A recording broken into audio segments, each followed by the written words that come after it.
Detail में समझो। जो लास्ट 2-3 दिन से कुछ मैसेज देख रहा था मैं, और यहाँ पे कुछ मैसेज ये भी शो रहा था कि मेरा जियो पेमेंट बैंक अकाउंट ब्लॉक हो चुका है और मेरा अकाउंट पे इतना पैसा था वो भी फंस गया, निकल नहीं रहा। तो इस वीडियो में मैं बता दूंगा कि कैसे आप इस पैसे को निकल सकते हो अगर आपका जियो पेमेंट बैंक ब्लॉक हो चुका है तो। So let's start.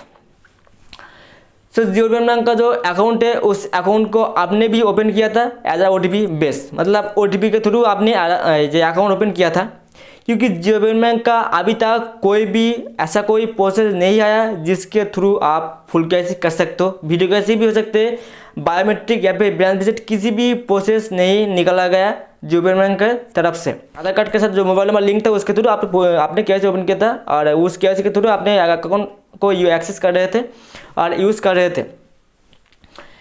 सो अगर कोई भी बैंक की बात करें तो किसी भी बैंक पे अगर आप एज आ आधार OTP बेस अकाउंट ओपन करते हो तो उसका वैलिड रहता है 1 साल तक। मतलब 1 साल के अंदर अगर आप फुल कैश करते हो तो अच्छा ही चलेगा, लेकिन अगर आप 1 साल के अंदर फुल कैश नहीं कर पाते हो तो वो अकाउंट जाएगा ब्लॉक्ड और उस पर जो पैसा रहेगा वो जाएगा फंस।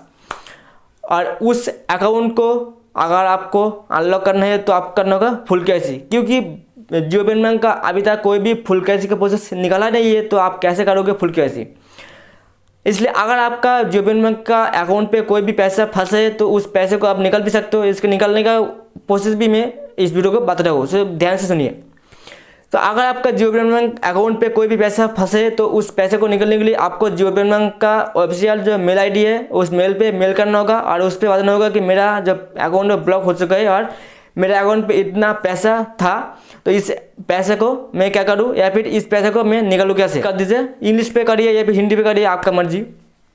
तो ज़्यादा बेहतर होगा अगर आप इंग्लिश में करते हो तो मेल करने के बाद वहाँ से कुछ रिप्लाई आ जाएगा। उस रिप्लाई पे बताया जाएगा कि आपका कोई भी beneficiary account number, IFSC code और अकाउंट होल्डर नेम दीजिए। मतलब आप अगर चाहते हो तो आपका कोई भी दूसरा अकाउंट का डिटेल्स आप हमें सेंड करिए, हम आपका जो पैसा है उस अकाउंट पे ट्रांसफ़र कर देंगे विदिन 14 to 15 डेज़ के अंदर।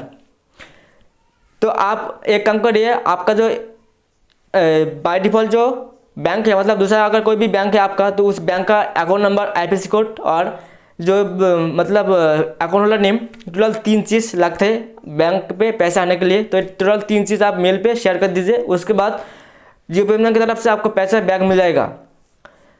आप थोड़ा एक्टिव रहना, मतलब बार बार मेल करना और चेक करते रहना, या फिर कस्टमर केयर पे कॉल भी कर सकते हो। उसके बाद आप पूछ भी सकते हो कि क्या करूँ, तो ये जो पैसा फंसा है मेरा।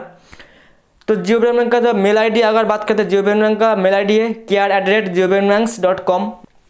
तो kr@jiopayments.com जो ईमेल ID है, इस मेल पे आपको मेल करना होगा। और इसका जो ईमेल जो कॉन्टैक्ट नंबर है, मतलब कस्टमर का नंबर, उस कस्टमर के नंबर को मैं इस वीडियो का डिस्क्रिप्शन पे मेंशन कर दूंगा। और हो सके कि साइट फ्लैश रहा होगा तो आप चेक भी कर सकते हो अगर चाहते हो तो उस पर आप कॉल भी कर सकते हो, कॉल करके भी आप बोल सकते हो, या फिर अगर आप चाहते हो तो मेल भी कर सकते हो। लेकिन अगर आप कॉल करते हो तो भी आपको मेल करने के लिए बोला जाएगा, इसलिए आप मेल भी कर लीजिए सबसे पहले, उसके बाद ही आप कॉल करिए ताकि आपको थोड़ा आसानी हो। क्योंकि अगर आप पहले कॉल करते हो तो भी वहाँ पे पता जाएगा कि आप हमारा जो ईमेल ID है, इस ईमेल पे आपका कोई भी दूसरा बैंक का अकाउंट नंबर, IFSC कोड और अकाउंट होल्डर नेम सेंड करिए और हम आपका जो पैसा है एज NFT आपका बैंक पे ट्रांसफ़र कर देंगे।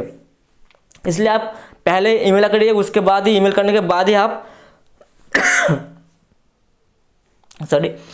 ईमेल करने के बाद ही आप उस पैसे को आपका बैंक पे ले सकते हो। तो जो प्रोसेस था मैं बता दिया। आई होप आप वीडियो अच्छा लगा, और मैं जितना हो सके मुझसे उतना मैं कोशिश की आप लोगों को इस वीडियो को पूरा एक्सप्लेन करने के लिए इस वीडियो पे। So thanks for the video. Have a good day.